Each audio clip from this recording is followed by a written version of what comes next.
Guess what I got asked? Yep, the classic "what's the deal with this idiom?" Get one's head down.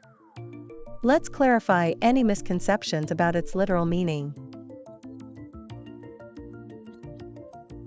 Have you ever heard someone say, "I'm going to get my head down and work"? It means to focus on work and avoid distractions.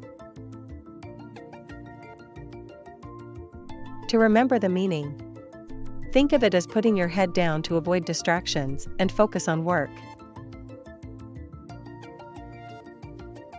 For example, I'm going to get my head down and finish this project by the end of the day. Other similar expressions include put one's nose to the grindstone and keep one's nose to the grindstone. An opposite expression would be to goof off or to slack off.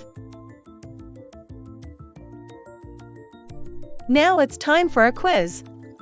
What does get one's head down mean? A. To focus on work and avoid distractions.